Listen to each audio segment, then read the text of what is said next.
श्री गुरु शरणम. श्रीमन महाभारतांतर्गत यक्ष प्रश्न हा आपल्या सत्संगाचा विषय आहे. वनपर्वामधील हे प्रकरण अतिशय सुंदर आहे. मानवी जीवनामध्ये यशस्वी वाटचाल करण्याकरता आजच्या काळामध्ये या सर्व प्रश्नांची उत्तरे आपल्याला पाहता येण्यासारखी आहेत. वस्तुतः मागील प्रकरणामध्ये आपण पाहिलं, निवडक प्रश्न आपण घेतलेले आहे. आता हा काळाचा महिमा आहे. अनेक वर्ष झाली आणि म्हणून आजच्या काळाला सुसंगत असणारे प्रश्न किंबहुना त्या प्रश्नाचं उत्तर हे घेऊन आपण हे प्रकरण सुरू केलं आहे. मागच्या खेपेला दानम मित्रम मरिष्यतः. वस्तुतः एका प्रश्नामध्ये 4 उपप्रश्न अशी ही रचना आहे, भगवान वेदव्यासाने केलेली आहे. तर मृत्यू जवळ आलेल्या माणसाचा मित्र कोणता हे प्रकरण आपण पाहिलं. दान. दानम भोगा नाशः. तिसरा गतया भवन्ति वित्तस्य. वित्त म्हणजे द्रव्य, पैसा हा प्रत्येकाजवळ असतो. त्याचे 3 प्रकार करा म्हणतात. एक तर दान करा, उपभोग घ्या. हे जर नाही घेतलं तर ते द्रव्य नष्ट होतं. दानम भोगः नाशः. ह्या 3 गोष्टी आहेत. मनामध्ये प्रश्न येतो, आम्ही संचय करतो ना, बँक बॅलन्स आम्ही वाढवणार. हो, पण कदाचित बँक बॅलन्सचा आपण अन्य कोणाला जर त्याचा फायदा झाला तर शेवटी तो विनाश आहे. याचा अर्थ सगळेच पैसे खर्च करा असं शास्त्र सांगत नाही. असो, आपण हा विषय पूर्ण केला की मृत्यू जवळ आलेल्या माणसाचा मित्र हा दान आहे. आणि दान हे शेवटी शिल्लक राहता. आपण हे सविस्तर त्याच्यावरती चिंतन केलेलं. आपण पुढे जाऊया. एका मागून एक प्रश्न हे यक्षराज विचारतात. काय सुंदर प्रसंग असेल. ते पूर्ण जंगल आहे. चोहोबाजूला ते पाण्याने भरलेलं असं प्रचंड सरोवर आहे. समोर धर्मराजाचे सगळे भाऊ हे गतप्राण झालेले आहेत. भीम आहे, अर्जुन आहे, नकुल आहे, सहदेव आहे. आणि हा बिचारा एकटा त्या यक्षांच्या प्रश्नाला उत्तर देतो आहे. धीरोदात्य आहे, धैर्य ज्याला म्हणतात ते धर्मराजांच्या जवळ आहे. तरी सुद्धा बुद्धिस्थ मागान बुद्धी स्थिर आहे. दुःख एका बाजूला समोर बघतोय, आपल्या बंधूंची सगळी ही तिथे पडलेले आहेत. पण उत्तर देण्याचं काम सतत वेग बुद्धीला स्मरून धर्मराजाचं चाललंय. पुढे प्रश्न करतात, किम ज्ञानम प्रोच्यते राजन. कोणी? यक्षराज, यक्षाने. राजन म्हणजे धर्मराजा. किम ज्ञानम. ज्ञान कशाला म्हणतात? प्रोच्यते. ज्ञान हे काय आहे? ज्ञान म्हणजे काय? ज्ञानाची व्याख्या काय हे आम्हाला सांगा. धर्मराजाने उत्तर द्यायला सुरुवात केली. म्हणतात यक्षराज, भगवंताचा एक संदेश आहे ते त्या ठिकाणी सांगतात. वस्तुतः ज्ञान ज्ञान ज्ञान. ज्ञान म्हटलं की अज्ञान आलं. ज्ञान या शब्दाची व्याख्या काय आहे की ज्ञान म्हणजे परिपूर्ण ज्ञान. आता हे परिपूर्ण ज्ञान म्हणजे तरी काय की या जगामध्ये हा जगन्यता परमात्मा हे सगळं जग निर्माण करतो. त्याला आपण चेतनाशक्ती म्हणतो. चैतन्यापासून हे सगळं जग उत्पन्न झालं. मग पुढे आपणही निर्माण झालो. सरते शेवटी या जगाचा कर्ता आणि या जगाचा नियंता हा कोण आहे तर चैतन्य आहे. इथपर्यंत भूमिका निश्चित झाली. मग तो चैतन्य सगुण रूपामध्ये आपल्यासमोर दिसतो. तर तो आणि मी एक आहे हे द्वैत नाही, याला ज्ञान म्हणतात.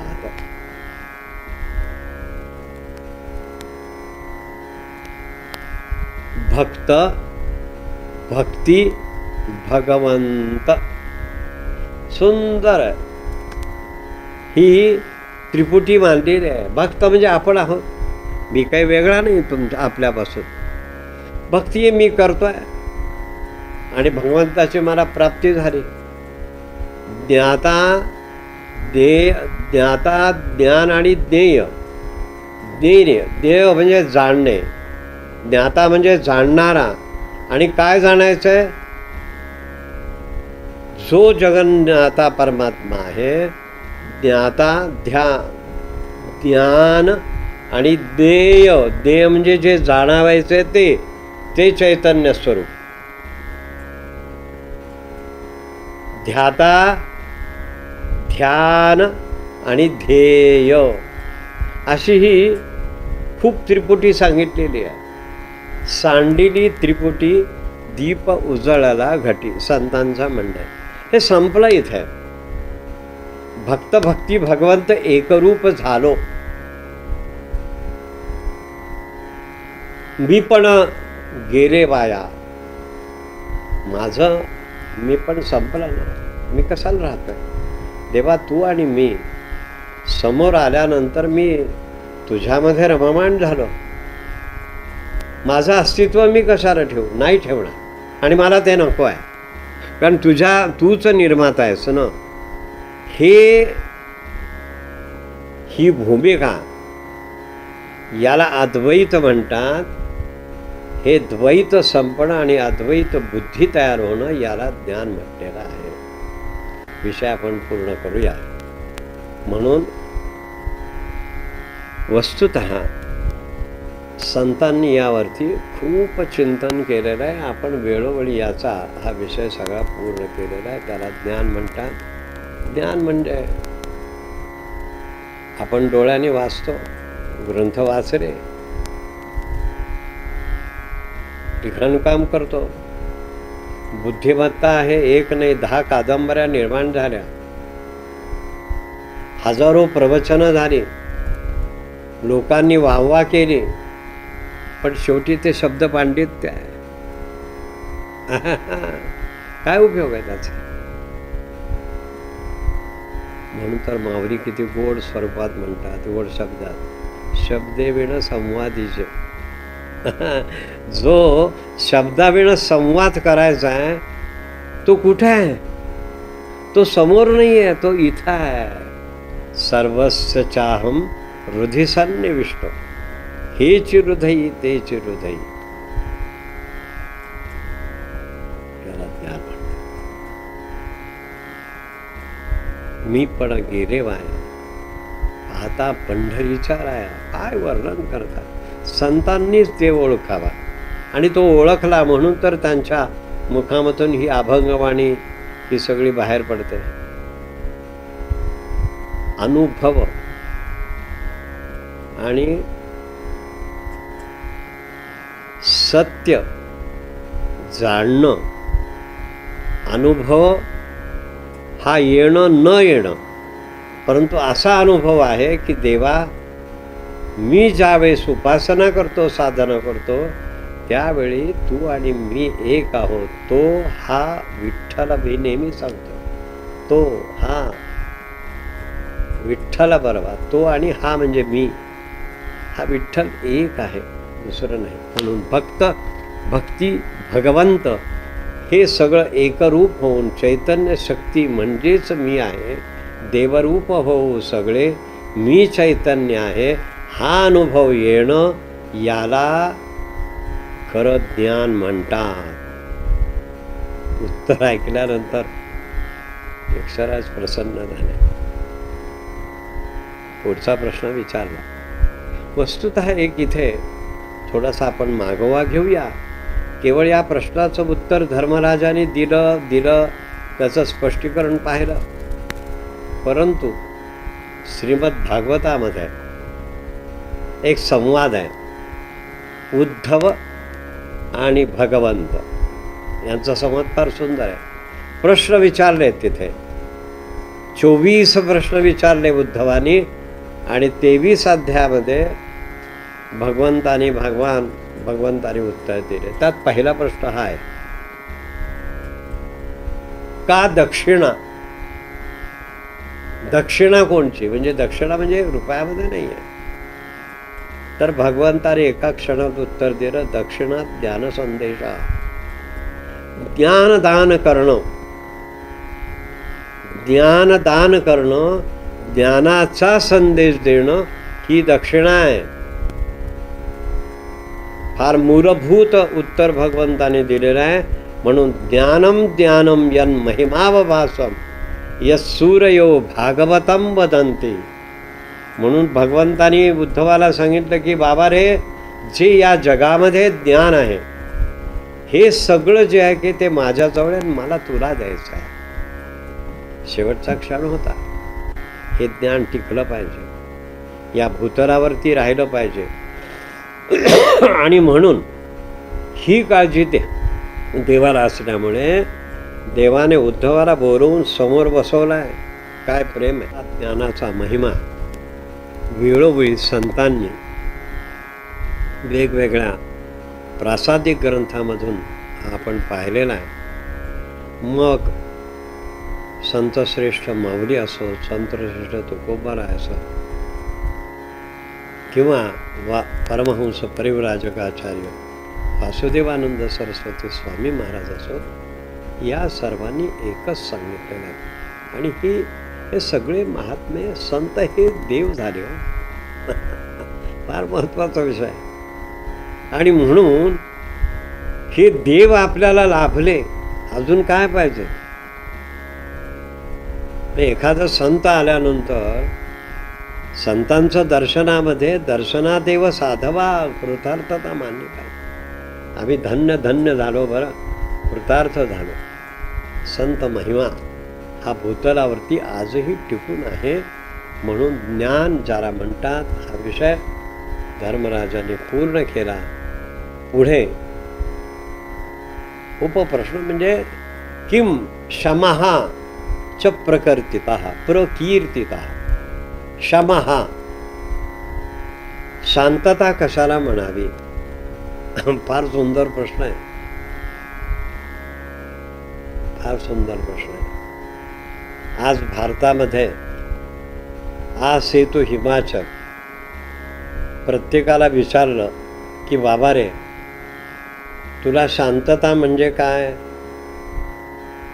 तो म्हणेल इतकी अशांतता आहे, शारीरिक, मानसिक, बौद्धिक, आर्थिक विलक्षण आम्हाला विवंचना आहेत.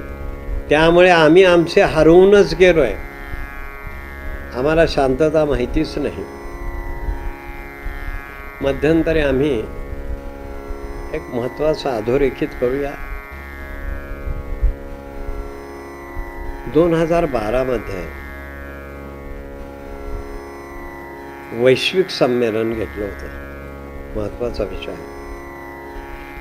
त्यावेळी या अफगाणिस्तानामधून किंवा अशा अरब देशांमधून आम्ही विद्यार्थ्यांना प्रबोधन करावं असं योगतपस्वी काका महाराजांचं म्हणणं होतं. वासुदेव निवासमध्ये एक जणांचं आगमन होत होतं. त्यावेळी एक अफगाणिस्तानामधून आलेली, शिकण्यासाठी आलेली एक तरुणी, आमचे अगोदर आम्ही पूर्वाभ्यास घेत होतो. बसा, डोळे मिटा, पाहत राहा.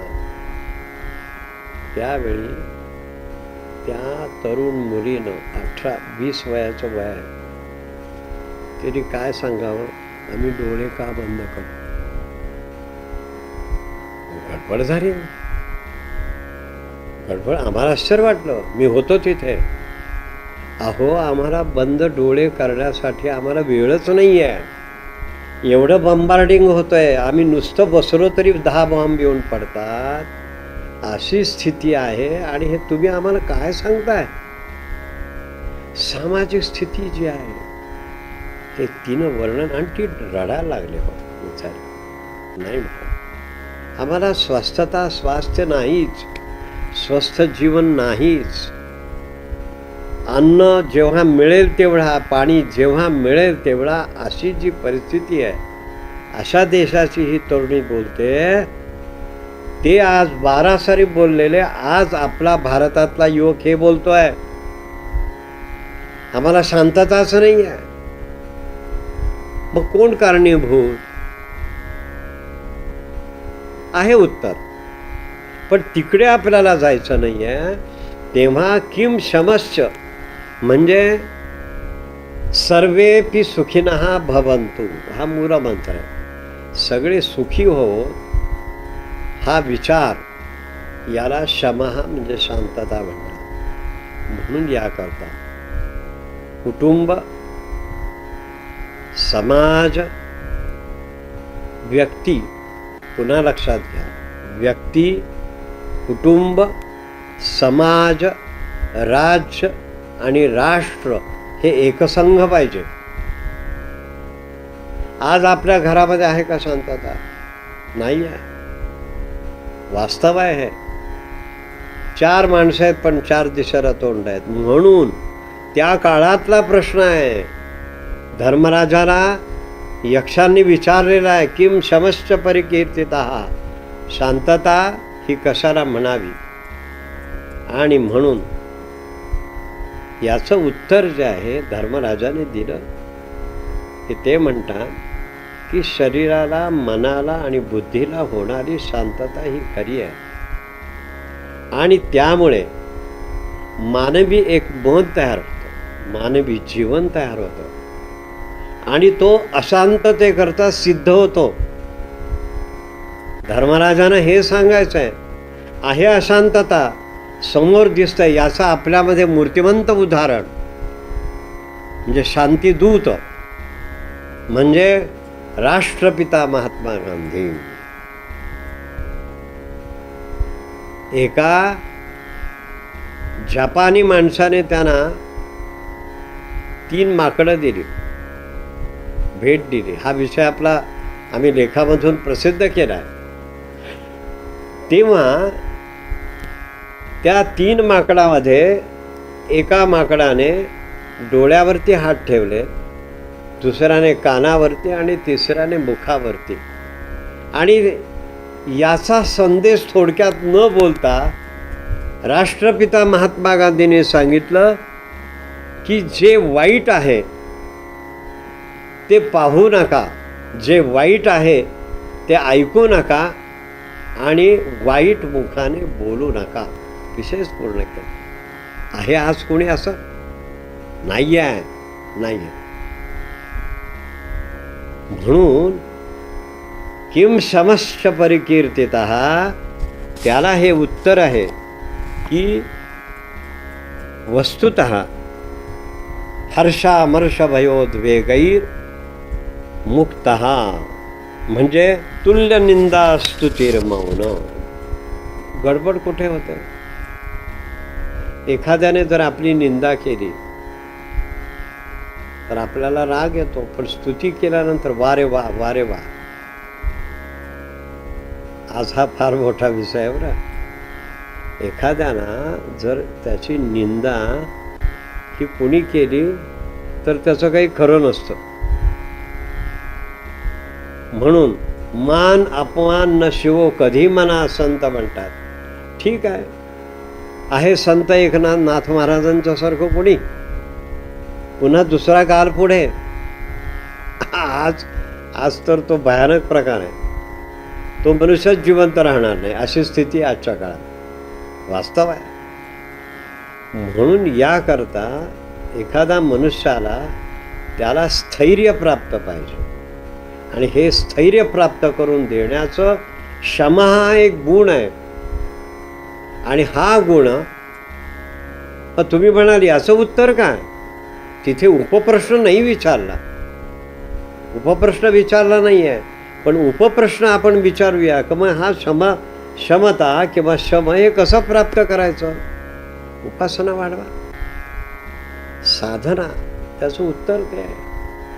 आणि ही साधना धर्मराजाची असल्यामुळे, ते बाळकडू असल्यामुळे त्याने ताबडतोब उत्तर दिलेलं आहे. तिथे यक्षराजांना आनंद झाला.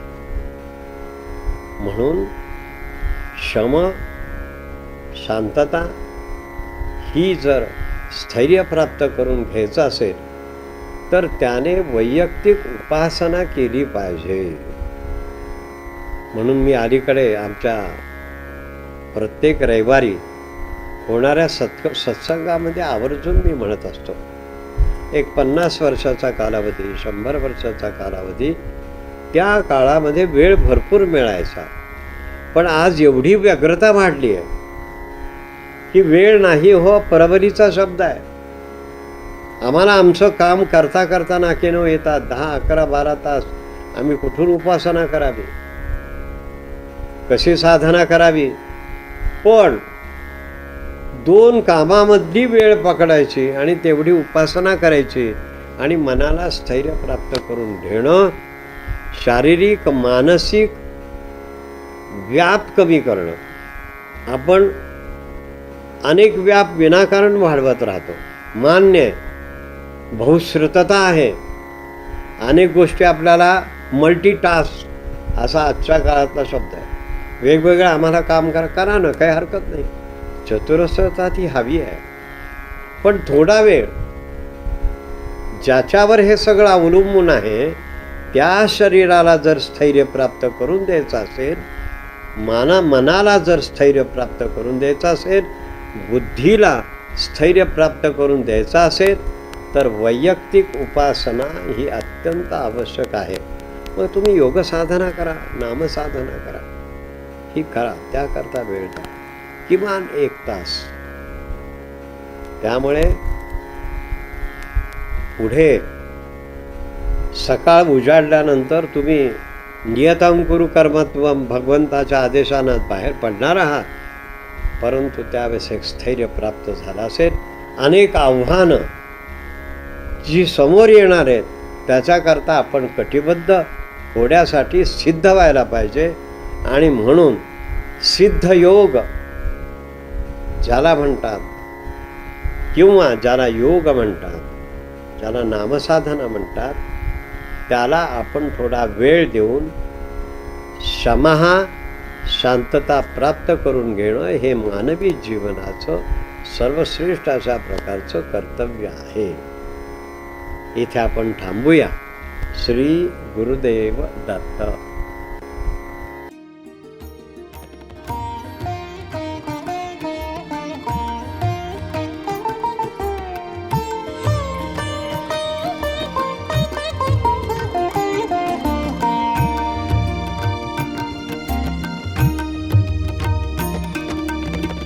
दिसू लागला जवळी मंगल, विश्वाचा वैभव काल. दिसू लागला जवळी मंगल, विश्वाचा वैभव काल. उत्साहाने चैतन्याच्या मार्गावर करिता चाल. उत्साहाने चैतन्याच्या मार्गावर करिता चाल.